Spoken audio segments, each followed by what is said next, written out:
आता जो कहता है मुझको तो शुगर की बीमारी है, आप कौन सा आसन कराएंगे?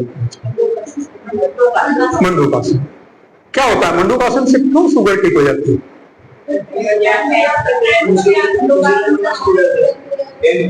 पैंक्रियाज पर प्रेशर पड़ता है, बीटा सेल्स एक्टिव हो जाते हैं, इंसुलिन बनने लगती है, तो शक्कर की बीमारी ठीक हो जाती है। उसके बाद शस्त्रासन, और इसी के साथ गोमुखासन इसके बीच में है। गोमुखासन में क्या होता है?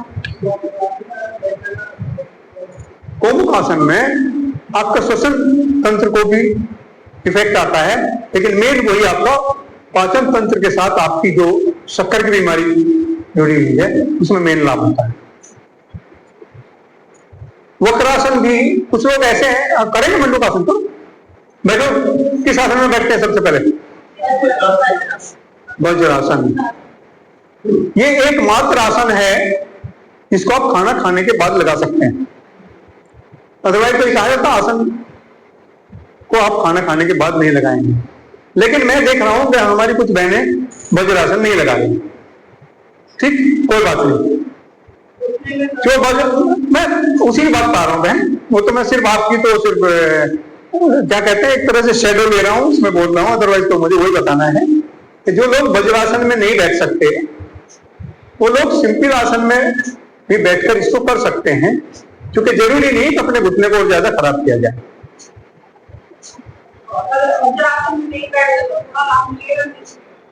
आराम मिलेगा, वक्रासन करो बहन। उसके लिए नेक्स्ट आसन है वक्रासन। करना है वक्रासन भी, ये आप कर सकते हैं सभी। एक पैर खोलो, दूसरा पैर खड़ा करो, जो पैर खड़ा है उसका विपरीत हाथ उठाओ, कोहनी को घुटने के साथ लगाते हुए नीचे ले जाओ, ये हाथ पीछे करो दूसरा, और देखो पड़ोसी क्या कर रहा है पीछे।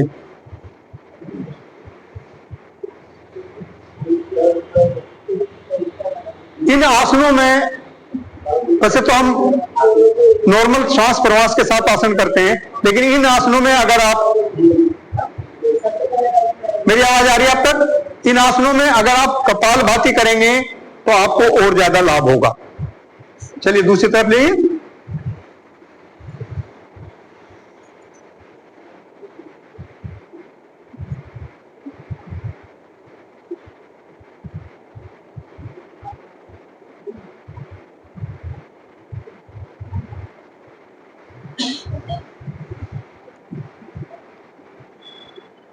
गोमुखासन भी कुछ कर पाएंगे? जिनके घुटने ठीक है गोमुखासन करें भाई। क्या करते हैं? एक घुटना मोड़ते हैं, दूसरा उसको ऊपर चढ़ाते हैं ऐसे, और इसको ऐसे किया, और इसको ऐसे नहीं बन दिया, गोमुख बना हो ना पूरा, ऐसे गोमुख बन जाए, ठीक है ना। और उसके बाद फिर हाथ ऊपर करके आप हाथ से हाथ मिलाते हैं। जिसका ना मिले पड़ोसी से मिलाने की जरूरत नहीं है, कोई बात नहीं है। ऐसा मत कहना हाथ नहीं मिलता तो मेरा नहीं हो रहा, ठीक है। ये भी आपके पैंक्रियाज को एक्टिव करता है और आपकी इंसुलिन को बनाता है, प्रॉपर करता है, और आपकी बीमारियां, शक्कर संबंधी बीमारियां दूर होने लगती हैं। दूसरे आसन, लेट कर करने वाले आसन, पेट के बल लेट कर करने वाले आसन कौन कौन से हैं जी?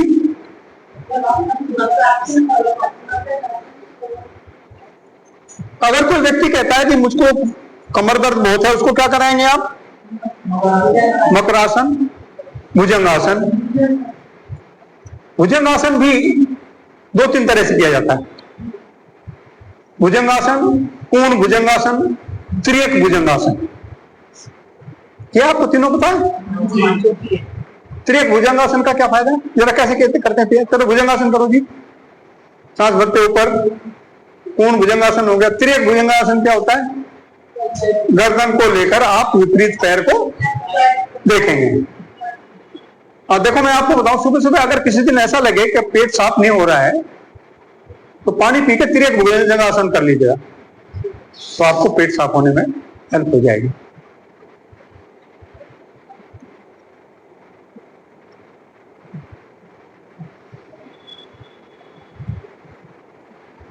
शलभासन भी इसमें है, शलभासन करेंगे।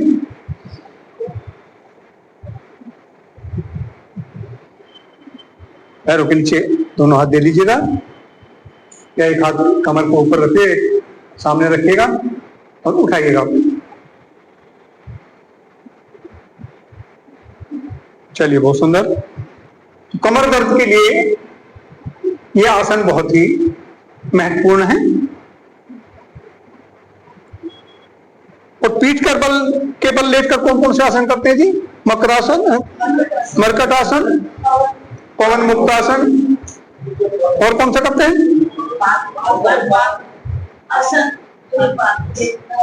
मुझे एक बात बताओ, एक व्यक्ति आपके पास आया, उसका वेट बहुत है, उसको क्या कराओगे? मरकटासन कराओ। और भी तो कुछ कराना बहन। पादवृष्टा, एक पैर से भी कर सकता है और दोनों पैरों से भी कर सकता है। ध्यान रहे, अगर उसको, क्योंकि मोटे लोगों से एक दिक्कत और होती है, कुछ ना कुछ स्पाइन में दिक्कत भी रहती है, इसलिए दोनों पैरों से कराते समय सावधानी बरतेंगे, झटका ना लगे।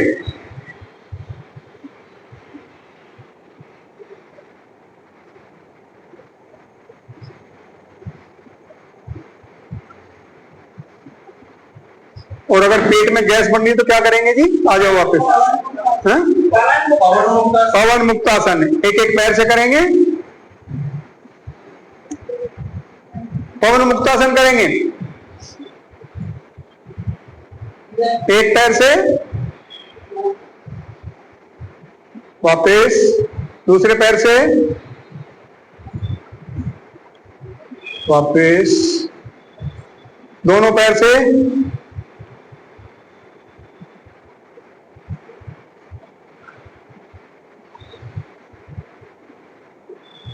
आगे पीछे हो लो, साइड में हो लो जिसके लिए संभव हो। आगे पीछे होगी, स्पाइन की आपकी मालिश हो जाएगी।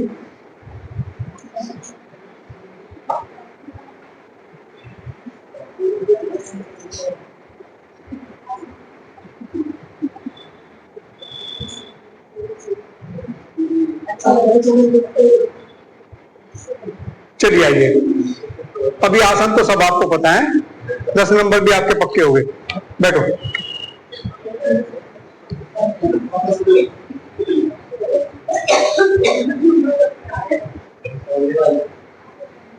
अब आओ प्राणायाम।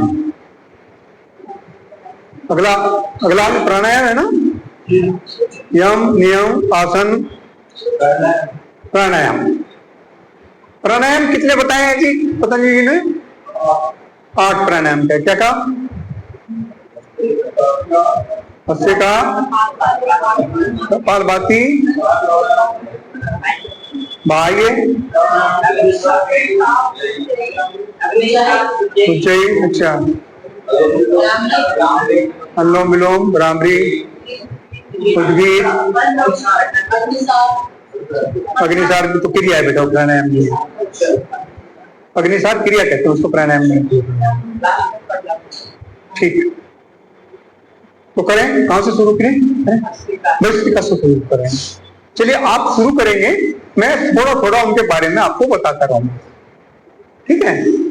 अब भस्त्रिका भी ऐसा है कि हम लोग जो पतंजलि भस्त्रिका करते हैं वो शांत बैठ के करते हैं, लेकिन जो श्री श्री जी भस्त्रिका कराते हैं वो एक्सरसाइज के साथ कराते हैं। ये वहां से है, ठीक है ना? तो हमें कोई दिक्कत नहीं उसमें करने में। बहरहाल स्थिति यह है कि आपके सांस से ज्यादा ऑक्सीजन आप ग्रहण करें, ठीक है ना? इसके क्या लाभ है वो मैं आपसे बात करूंगा। चलिए, आप शांत बैठ जाइएगा, ध्यान मुद्रा में, और गहरे लंबे सांसों के साथ जो है भस्त्रिका करेंगे।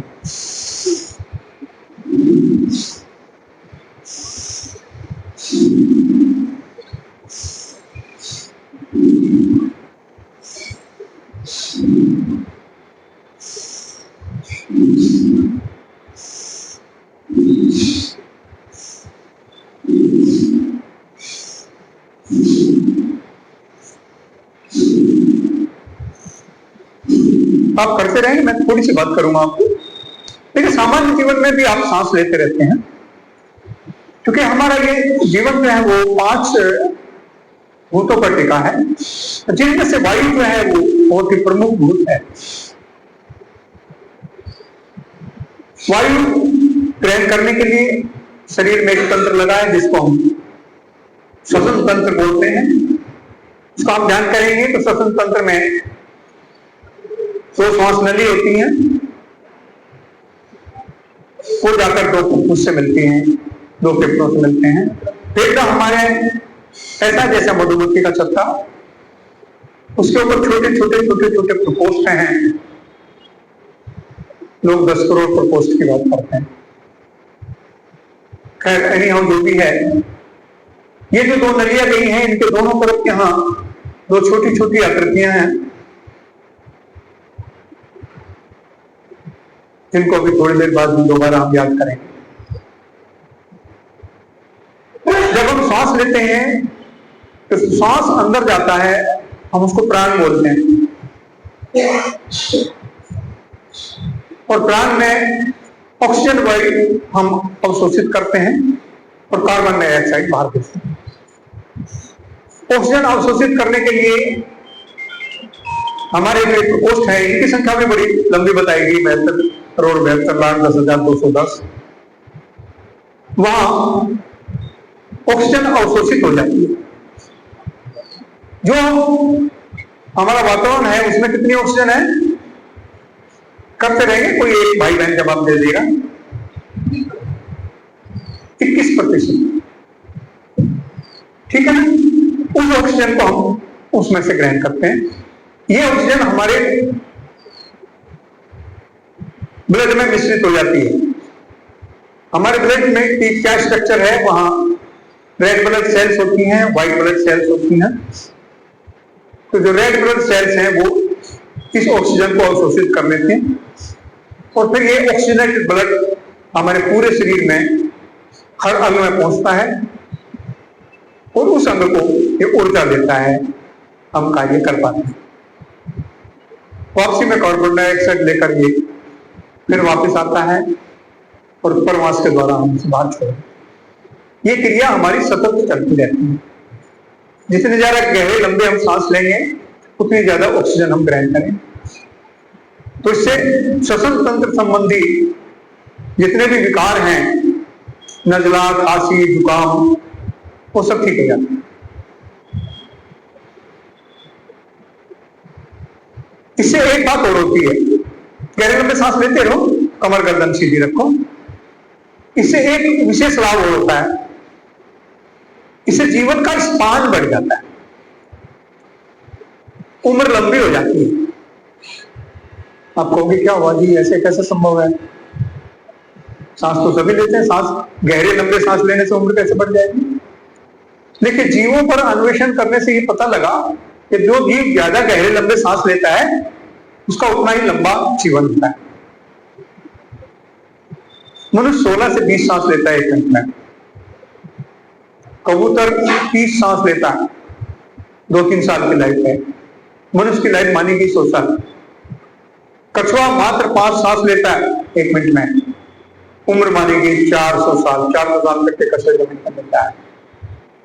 तो आप भी अपनी उम्र को बढ़ा सकते हैं अपने सांसों में गहरा लंबा अंतराल करके। यही भस्त्रिका का मुख्य लाभ है। आइए वापस आइए। अब ये प्राण की बात हुई और प्राणायाम की बात हुई, इन दो चीजों को भी जान लें। प्राणायाम क्या होता है, उसकी क्या डेफिनेशन है?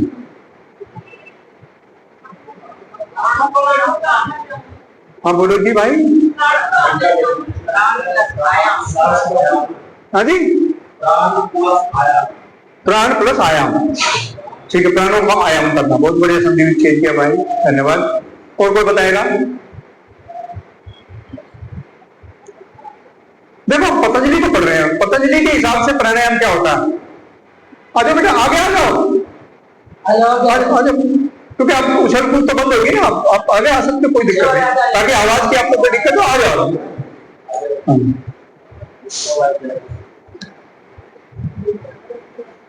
प्राणायाम की क्या डेफिनेशन है भाई? इनका फोटो खींच लिया बैठे, फोटो खींच लिया इनका बैठे। हाँ बस ठीक है। अच्छा, लाइव पे चल रहा, चल। हाँ जी, प्राणों की गति को अपने हिसाब से चला, ये भी ठीक है। हाँ बोलो बेटे, मुझे डेफिनेशन चाहिए, जो डेफिनेशन आपने इस किताब में पढ़ी होगी। ठीक है, ये बहुत बढ़िया बताया आपने। इनहेल, एक्सहेल एंड होल्डिंग है, अच्छी बात है भाई। इसमें जो है इन्होंने पूज्य पतंजलि जी ने कहा तस्मिन् सति श्वास परवास योग गति विच्छेद प्राणायाम, ऐसा कहा ना कुछ। क्या अर्थ हुआ इसका? इसका अर्थ देखो ऐसा है, अगर ज्यादा संस्कृत नहीं आती कोई दिक्कत नहीं है, कोई जरूरी नहीं है। ऐसा नहीं है, मैं आपको बताऊं कि भाई इतिहास का जानकार नाव में बैठा है वो डूबेगा नहीं, ठीक है ना, वो डूब जाएगा। तैरेगा वही जिसे तैरना भी आता हो। तो मेरे कहने का मतलब यह है कि बहुत डीप जाने की आवश्यकता नहीं, लेकिन आपको हर चीज की नॉलेज होना चाहिए, थोड़ी थोड़ी थोड़ी थोड़ी। आपको अगर संस्कृत के श्लोक आप नहीं बोलते तो कोई दिक्कत नहीं, तो दो चार श्लोक ऐसे जो आपके कहीं ना कहीं याद होने चाहिए। तस्मिन् सति का मतलब है आसन सद जाने के बाद। मैं कह रहा था ना बाबू जी आसन की बात करेंगे हमें, आसन सद जाने के बाद। प्राणायाम करने से पहले आसन का सद जाना जरूरी है। तस्मिन् सति, उसके बाद जब आसन सद जाएगा श्वास प्रवास योग गति विच्छेद प्राणायाम, तब सांस प्रवास की योग गति का जो विच्छेदन है उसको हम प्राणायाम। अगर आप देखिए ऐसा, अगर आप तस्मिन् सति को छोड़ देंगे और वैसे श्वास प्रवास का विच्छेदन करेंगे तो लाभ तो होगा आपको, ऐसा नहीं कि लाभ नहीं होगा, लेकिन जो लाभ आप प्राप्त करना चाहते हैं, अंतिम लाभ आत्मा का परमात्मा से मिलन का लाभ, उस तक नहीं पहुंच पाएंगे। ठीक है, तो पूरा लाभ लेने के लिए आसन का सिद्ध होना आवश्यक है। और अभी इस भैया ने कहा था ना कि सांस लेना, होल्ड करना, छोड़ना, ये भी परिभाषा है। प्रसिद्धं विधानाभ्याम वा प्राणस्य, इसको भी पतंजलि जी ने अपने श्लोक में कहा है। प्रसिद्धं विधानाभ्याम, प्रतिदिन का श्वास को बाहर भेजना, विधानाभ्याम अंदर विधान करना, वा प्राणस्य उसको होल्ड करना, इसको भी प्राणायाम है। अब ये जो प्राण है जिसको हम ले रहे हैं, ये इस प्राण के कुछ भाग बताए हैं, कुछ अलग अलग तरह के प्राण बताए हैं। कितने प्रकार के प्राण होते हैं ये बाई चांस आज शायद आपके उसमें है, हैं? कितने प्रकार के प्राण होते हैं बताए ना आपको? 5। कौन कौन से होते हैं जी?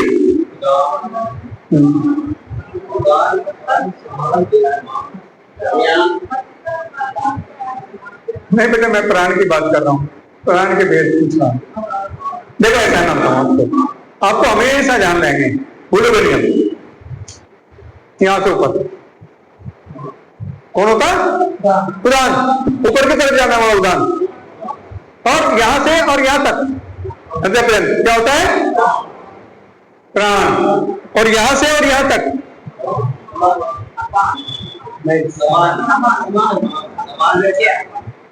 क्या क्या होगा जी? 5 जरा वैसे बताओ पहले। उदान, उदान, प्राण, समान, अपान, और क्या होगा जी लास्ट में? तो ये कैसे लोग, एक यहाँ होगा ऊपर, क्या बोलेंगे इसको? उदान। सारी क्रियाएं उदान करता है ऊपर की। उदान प्राण अगर आपका डिस्टर्ब हो जाए तो मस्तिष्क डिस्टर्ब हो जाता है, ठीक है ना। उसके बाद दूसरा कहां से कहां तक हुआ जी? हाँ, इसको क्या बोलेंगे? प्राण।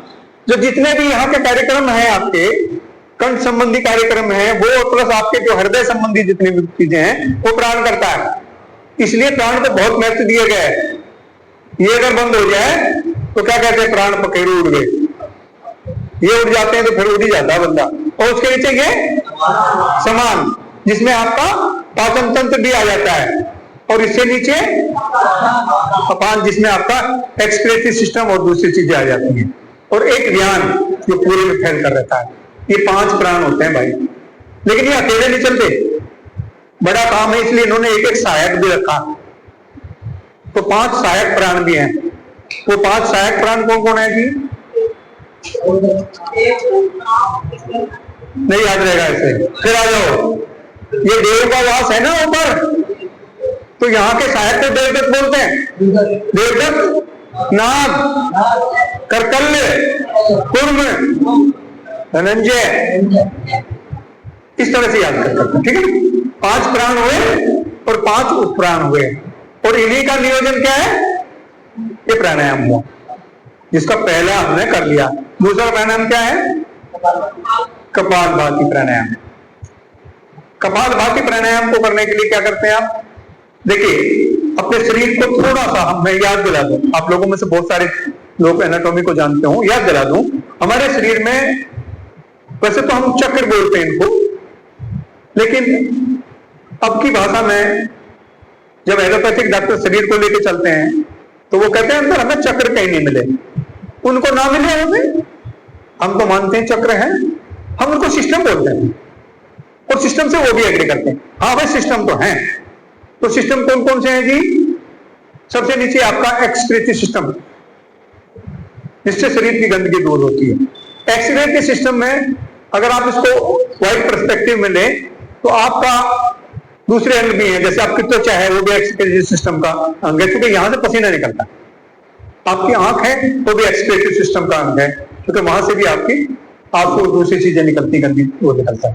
तो एक्सक्रीटरी सिस्टम, उससे जो ऊपर आप आ जाओ, क्या होता है कि रिप्रोडक्टिव सिस्टम।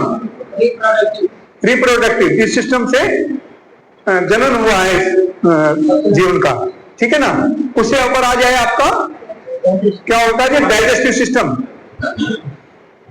क्या बोलते हैं? ये पाचन तंत्र सबसे महत्वपूर्ण तंत्र है। अगर ये ठीक नहीं है तो सब कुछ गड़बड़ है। उसके बाद स्केलेटन, आपका सर्कुलेटरी आपका जो ये रक्त जो चारों तरफ बह रहा है, ठीक है ना। उसके बाद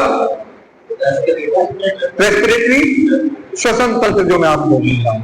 उसके बाद नर्वस सिस्टम, ठीक है ना, जिसमें तो ये जो सिस्टम है। अभी हम जो प्राणायाम करेंगे, इन हर प्राणायाम को किसी न किसी सिस्टम के द्वारा हम प्रेरणा दे रहे हैं, उसको व्यायाम दे रहे हैं, ठीक है ना। तो उस सिस्टम संबंधी बीमारियां आपकी ठीक हो जाएंगी। होता क्या है कि जब हम पूछते हैं इस प्राणायाम से क्या कौन सी बीमारी ठीक हुई, तो 5-10 बीमारी आदमी में रखी होती है। कोई बोलता है हमेशा, कोई सा प्राणायाम पूछो कोई बोल देगा। ऐसा नहीं, आप सिर्फ रखने की जरूरत नहीं, आप ये ध्यान रखिए कि किस प्राणायाम को करने से कौन कौन से आपके सिस्टम जो है वो उनको व्यायाम मिल रहा है। जिन जिन सिस्टम को व्यायाम मिलता है उनको ही आप जो है उसके से होने वाले लाभ जो है आप बता सकते हैं, ये लाभ है इनके। ठीक है, चलिए आगे चलते हैं कपालभाति में। कपालभाति में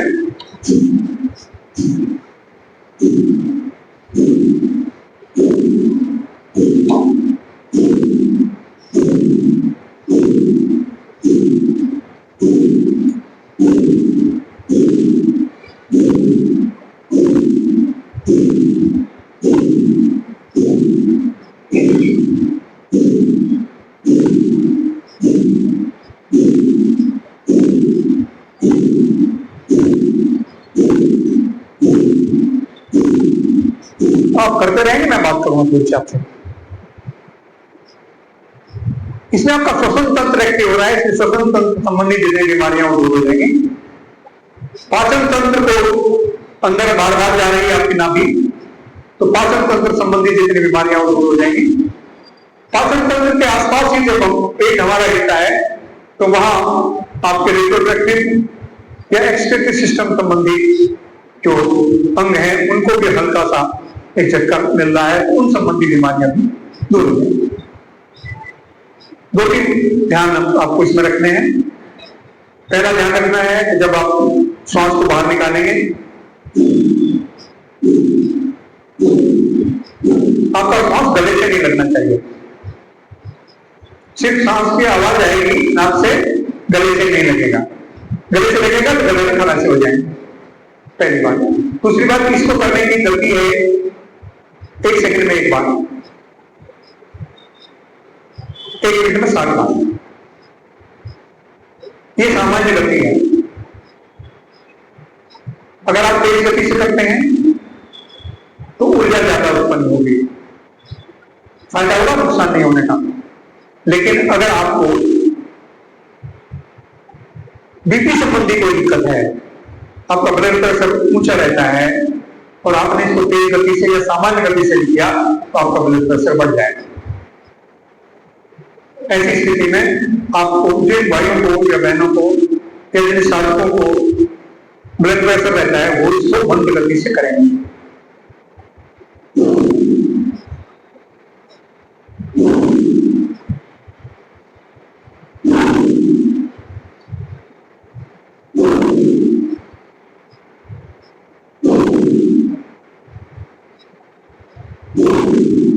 और जो बिल्कुल स्वस्थ हैं वो चाहे बहुत तेज कर सकते हैं।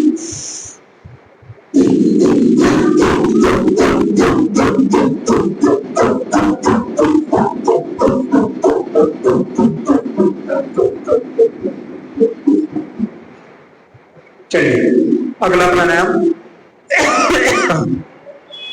अगला प्राणायाम कौन सा है जी? वायु प्राणायाम। वायु प्राणायाम में 3 बंद लगाए जाते हैं। श्वास अंदर लेंगे, श्वास को बाहर फेंकेंगे, श्वास को बाहर फेंकने के बाद 3 बंद लगाएंगे। गर्दन को नीचे अपनी छाती से लगाएंगे, ठुड्डी को ऐसे, पेट को पीछे खींचेंगे ऐसे जैसे बिल्कुल मिलाना हो हमें इसको छाती उससे अपनी कमर से एनस को ऊपर की तरफ को संकुचित करते हुए खींचेंगे। 3 बंद, मूल बंद, उद्यान बंद और जालंधर बंद। जितनी देर तक आप बैठे रह सकते हैं उतनी देर तक बैठेंगे। इसके बाद धीरे से इन बंदों को खोल लेंगे। फिर एक बार करेंगे।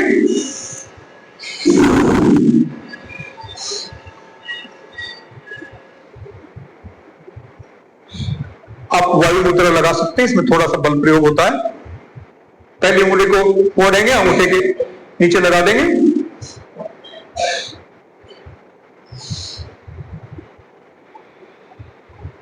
आइए। अब इससे फायदा क्या हुआ जरा ये जानने की कोशिश करें। और दूसरा, आपने किसी ने भी नहीं कहा कि साहब गर्दन में दर्द होता है जब आगे करते हैं, होता है किसी को स्पॉन्डिलाइटिस है? चलो भगवान का आशीर्वाद है।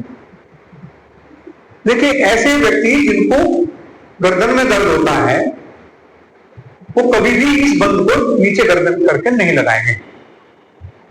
उसको स्पॉन्डिलाइटिस बोलते हैं। गर्दन में दर्द रहने लगता है और धीरे धीरे चक्कर भी आने लगते हैं। तो वो क्या करें इस बंद को लगाने के लिए? इस बंद को लगाने का एक दूसरा तरीका यह है, आप अपनी जीभ को मोड़कर तालू से लगा लीजिएगा ऊपर, तो ये आपका बंद पूरा हो जाएगा। अब ऐसे भाई बहन जिनको गर्दन में दर्द है उनके लिए क्या करें? चलो जरा पैर खोल लें,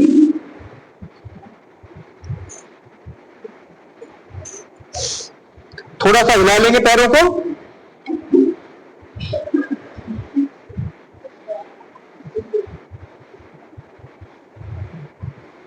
अभी जाएगा तो उधर बात आई। अब तुमको जल्दी जाना होता है क्या? जल्दी आदत बना रखी है।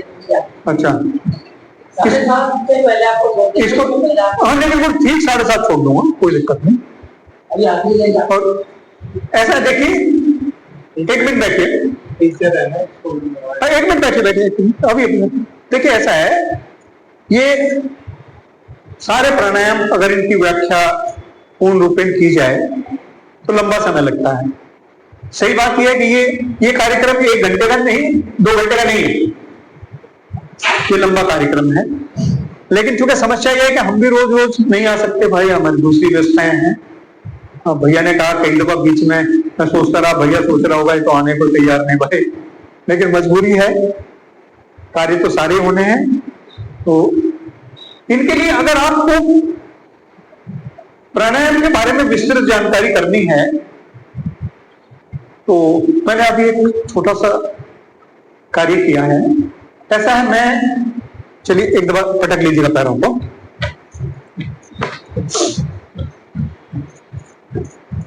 मेरे घर में पूज्य स्वामी जी का मेगा स्टोर है। डॉक्टर भी बैठता है। मेरी पत्नी मेरी सीनियर टीचर है, हाँ बहन जी, वो मेरी सीनियर टीचर, क्योंकि उसने ट्रेनिंग मेरे से पहले की। वो एकदम आगे पीछे ऐसा वो उसको वहां ऑपरेट करती है, डॉक्टर बैठता है।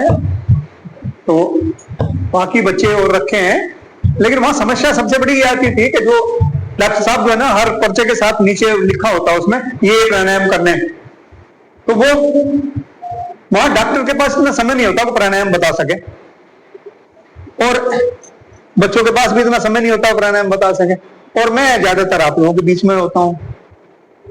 तो उसके लिए मैंने एक छोटा सा अपना YouTube चैनल बनाया इस काम के लिए।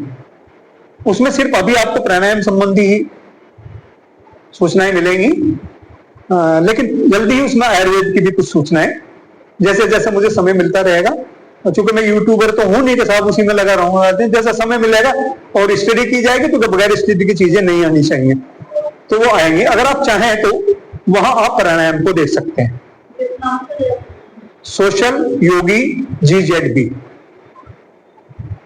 इसमें S भी बड़ा है, Y भी बड़ा है, G भी बड़ा है, और कोई स्पेस नहीं है बीच में।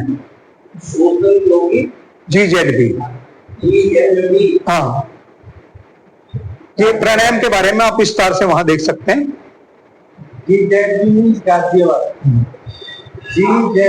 GZB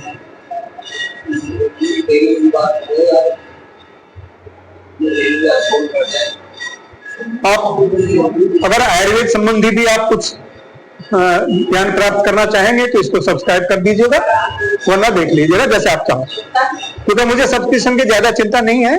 मेरे सिर्फ पेशेंट्स जो है वही सब्सक्रिप्शन वाले हैं, बाकी को मैंने आज किसी को नहीं कहा। आज पहली दफा इसलिए कहा कि चलो भाई प्राणायाम का आप लोगों को लाभ हो जाएगा है? मेरे ख्याल से मेरे दोनों भाई जो है इन्हें भी नहीं पता होगा।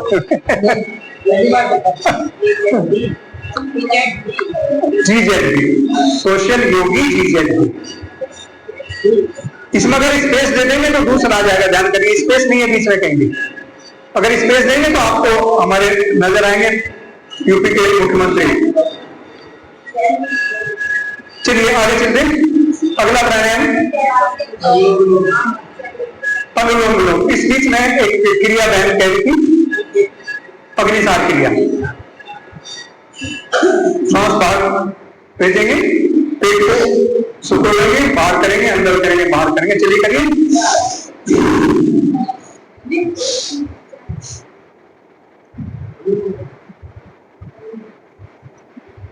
इस क्रिया से क्या लाभ आएगी? इस क्रिया से हमारी जठराग्नि प्रदीप्त होती है। जठराग्नि क्या है? जैसे पहला भोजन का पोर मुंह में रखते हैं तो कुछ जठर रस जो है वो विभिन्न ग्रंथियों से निकलते हैं और वो भोजन को पचाते हैं। अगर ये जठर रस जो है नियमित रूप से और पर्याप्त मात्रा में ना निकले या कुछ इनका संतुलन डिस्टर्ब हो जाए तो हमारा पाचन डिस्टर्ब हो जाता है। पाचन डिस्टर्ब हो जाता है तो फिर आम बनने लगता है, वायु बनने लगती है, बहुत सारे डिस्टर्बेंस क्रिएट हो जाते हैं।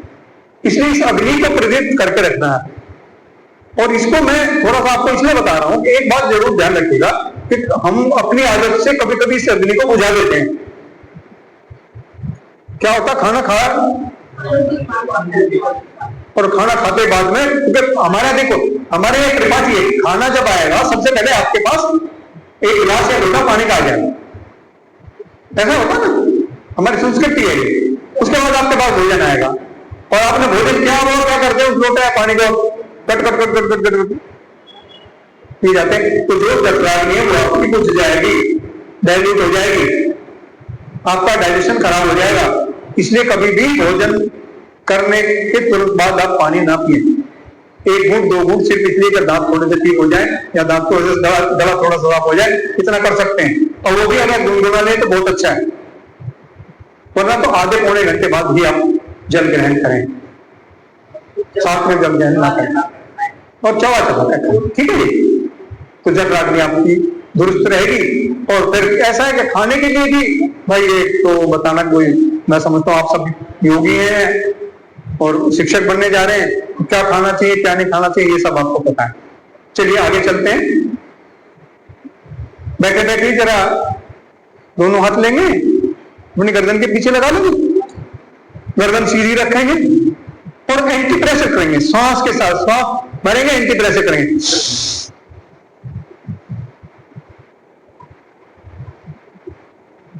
छोड़िए, फिर एक बार करेंगे, आगे भी करेंगे,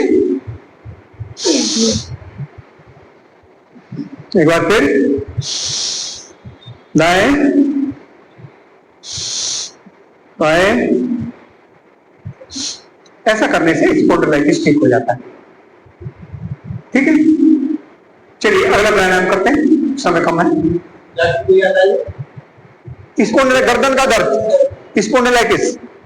जब डॉक्टर कहता है ना आपकी गर्दन की हड्डी बढ़ गई है, चक्कर आने लगते हैं, डॉक्टर के पास जाओगे तो डॉक्टर एक पट्टा डालता है।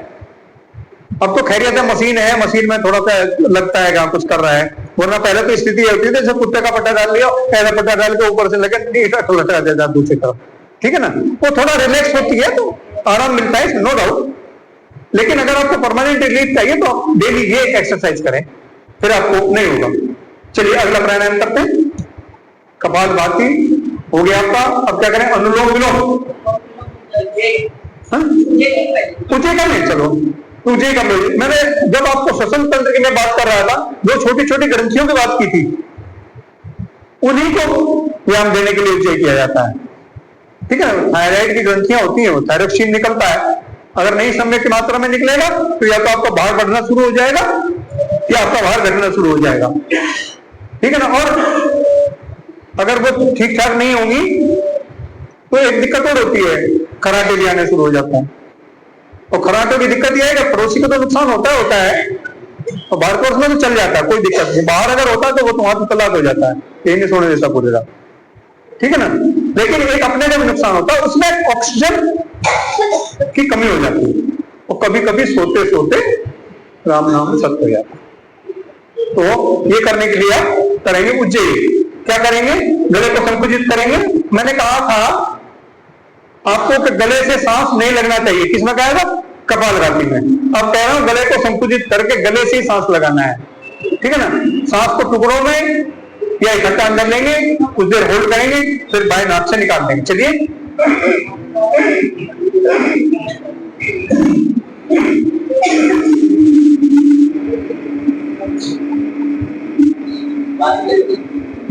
इसके बाद गोल लगाने लगे, गर्दन वाला बंद प्लस नीचे मूल बंद।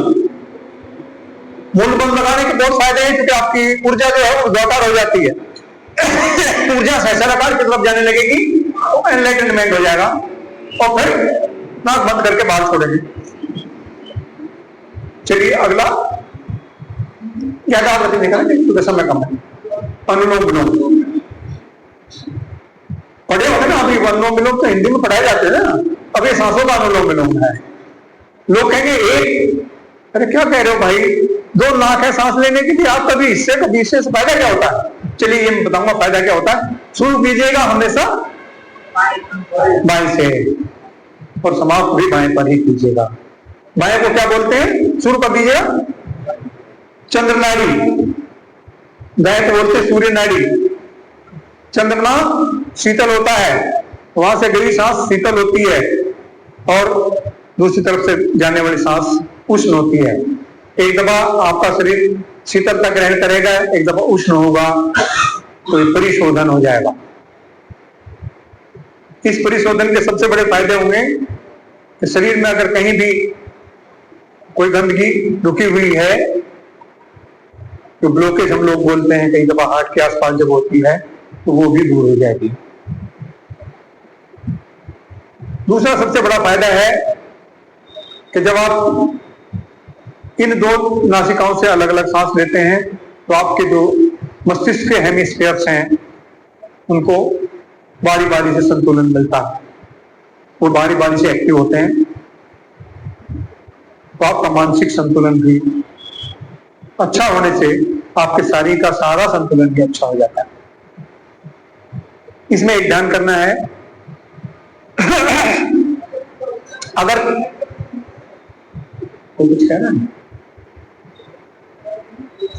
इसके साथ ही दो प्राणायाम और मिले हुए हैं, एक शीतलता को लिए हुए, एक उष्णता को लिए हुए। क्या कहेंगे उसको? एक सूर्य भेदी प्राणायाम और एक चंद्र भेदी प्राणायाम। अगर आप सूर्य भेदी प्राणायाम कर रहे हैं तो क्या होगा? आपका अगर ब्लड प्रेशर बढ़ा हुआ है तो वो कम हो जाएगा। ठीक है ना? उल्टा तो नहीं बोल गया मैं? उल्टा बोल गया, ज्यादा हो जाएगा। सूर्य भेदी से बढ़ जाएगा और अगर आप चंद्र भेदी कर रहे हैं तो घट जाएगा। ठीक है, चलिए अगले प्राणायाम की बात कर लें। ऐसा है कि इसको ऐसा करेंगे, एक नाक से हमको सांस लेनी, सिर्फ इस नाक को बंद कर लें, इस नाक से सांस लें, इसी से छोड़ें, इससे लिया, इससे छोड़ दिया, फिर इसी से लिया, इससे छोड़ दिया, फिर इसी से लिया, इससे छोड़ दिया। ये हो गया आपका सूर्य भेदी। इसका उल्टा करेंगे चंद्र भेदी हो जाएगा। अनुलोम विलोम में एक से लेते थे, इससे छोड़ते थे, फिर इससे लेते थे, इससे छोड़ते थे। यहां सिर्फ क्रिया में इतना डिफरेंस है, इससे ले रहे हैं, इसी से लेना है, छोड़ना इससे। तो कभी अगर ऐसा हो जाए ऑल ऑफ अ सडन आपको लगे कि ब्लड प्रेशर बढ़ गया है और आप दवाइयां वगैरह कुछ नहीं खा रहे हैं, नहीं आपके पास, तो आप 5 मिनट ये कार्यक्रम कर सकते हैं, आपको बहुत आराम मिलेगा, विश्राम मिलेगा। चलिए अगला प्राणायाम, अगले 3 प्राणायाम ऐसे हैं जो आपके आज्ञा तत्व को, आपके सहस्त्राकार को जागृत कर देंगे। मैं जरा पहले बात कर लूं, आपसे फिर करेंगे, क्योंकि बीच में बात नहीं होती इसमें। इसमें पहला प्राणायाम है आपका भ्रामरी, जो आपके आज्ञा चक्र को परिशोधित कर देता है। उसमें आप एक बहुत बड़ा फायदा हो रहा है भ्रामरी का। देखिए ऐसा होता है, हमारी इलेक्ट्रोमैग्नेटिक वेव्स कभी कभी कानों की डिस्टर्ब हो जाती है। उससे क्या होता है, कानों में आवाज सी आने लगे, सीटी सी बजने लगती है। हम बिल्कुल शांत स्थान में बैठे हैं, फिर भी हमारे कानों में सीटी बज रही है, टिनाइटस बोलते हैं इसको। ठीक है ना? ये इसका कोई इलाज नहीं है। आप डॉक्टर के पास जाएगा, वही दवाई देगा, कहेगा भाई भाई अगर बताइए है नहीं कुछ भी। आपका इसमें जो है क्या कहते हैं, होम्योपैथी में कुछ थोड़ा सा इसका है। लेकिन अगर आप ये चाहते हैं कि आपको होना है कभी भी, तो भ्रामरी इसका सबसे बढ़िया इलाज है। भ्रामरी करते रहेंगे तो ये कभी नहीं होगा। इसके बाद हम करेंगे उद्गीत। चलो भ्रामरी कर लें, उसके बाद फिर उद्गीत करते हैं। 3 आवृत्ति करेंगे, गहरा लंबा सांस लेंगे, सांस को नाक से बाहर छोड़ेंगे, ओम की आवाज करते हुए।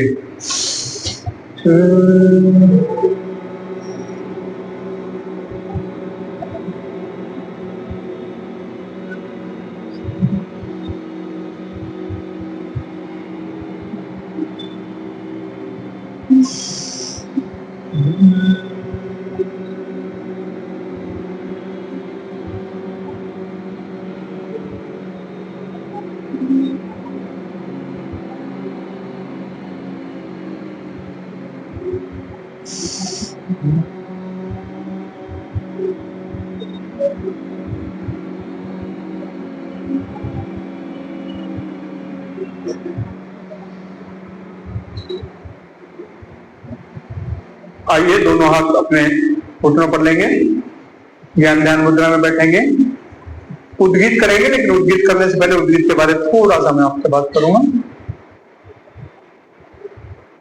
उद्गीत में हम ओम को अवलंबन बनाते हैं। ओम जो तस्यवाचक प्रणव परमपिता परमेश्वर का नाम है। ओम को 2 भागों में बोलते हैं, ओई और मैं। सबसे पहले गहरा लंबा सांस लें और सांस लेकर जब हम सांस को पार करेंगे तो हम ओई बोलेंगे पहले, और उसके बाद जब मैं बोलेंगे तो लंबा मैं बोलेंगे, हमें पता लगेगा कि ये जो एनर्जी है वो हमारे सहस्त्राकार की तरफ जा रही है। आप ध्यान दें, प्रथम चरण में आपको ध्यान रखना है अपने नाभि पर, द्वितीय चरण में आपको ध्यान करना अपने सहस्त्राकार पर। चलिए आइए करते हैं 2 आवृत्ति।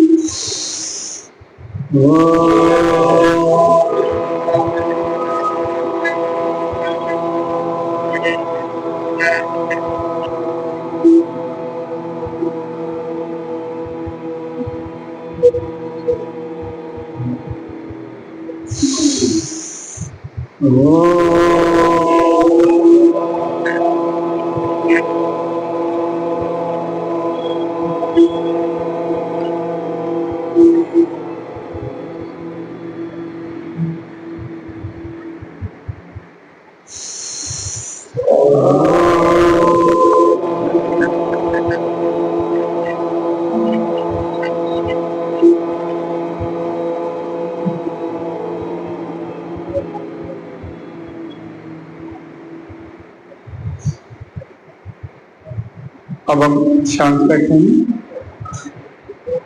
प्रणव करेंगे।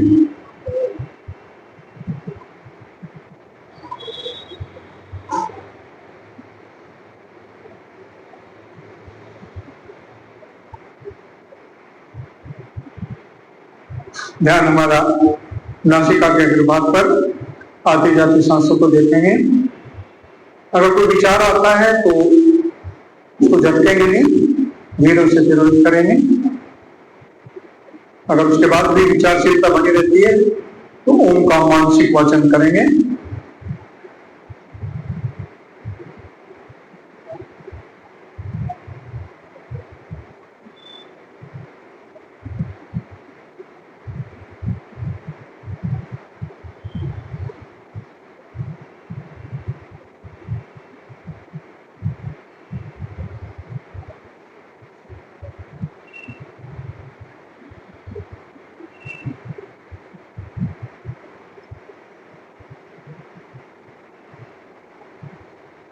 दोनों हाथ सामने लेंगे, रख लेंगे। इस ऊर्जा को धीरे से अपने चक्षुओं पर लेंगे।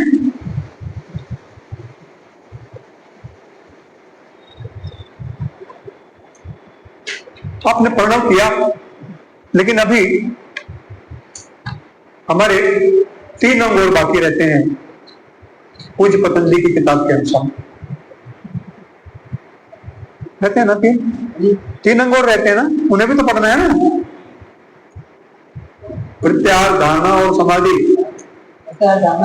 तभी तो पूरा होगा। प्रत्याहार, धारणा, ध्यान, समाधि। प्रत्याहार क्या है? इंद्रियों को कैसे संभव है बहन?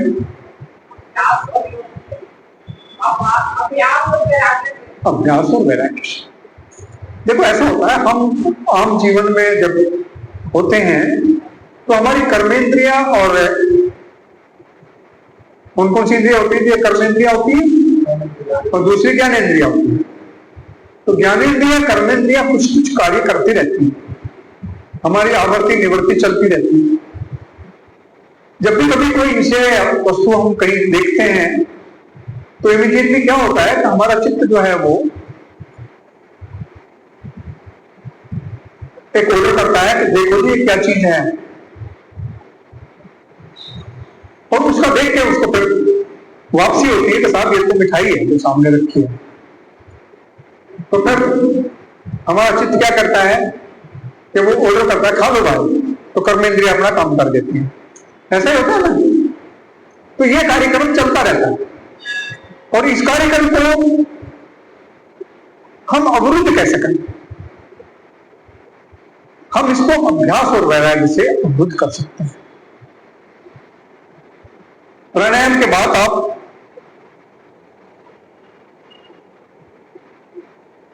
अभ्यास और वैराग्य में क्या करना है? इसमें संकल्प होता है, भावनात्मक संकल्प अपने में, तो ये दूर हो जाएगा। और इन इंद्रियों से जब हम अपने इस विषय को अलग कर देंगे, इंद्रियां अपने विषयों से अलग हो जाएंगी। यानी कि आंख है, देख सकती है, देख रही है लेकिन एहसास नहीं कर रही। कान है, सुन रहा है लेकिन सुनने के बाद भी नहीं सुन रहा है। ठीक है ना। जब हम अपनी इन कर्मेंद्रियों को, अपनी इन ज्ञानेंद्रियों को इस स्थिति में पहुंचा देंगे कि अपने अपने विषयों से, मैं आंख का विषय देखना, कान का विषय सुनना, मुंह का विषय खाना, जब इनको अलग कर देंगे उसी को हम प्रत्याहार बोलते हैं। वो भावनात्मक संकल्प से, बार बार अभ्यास से ही संभव है, और प्राणायाम के बाद वो जल्दी ही संभव हो जाता है। ऐसा होने से क्या होगा?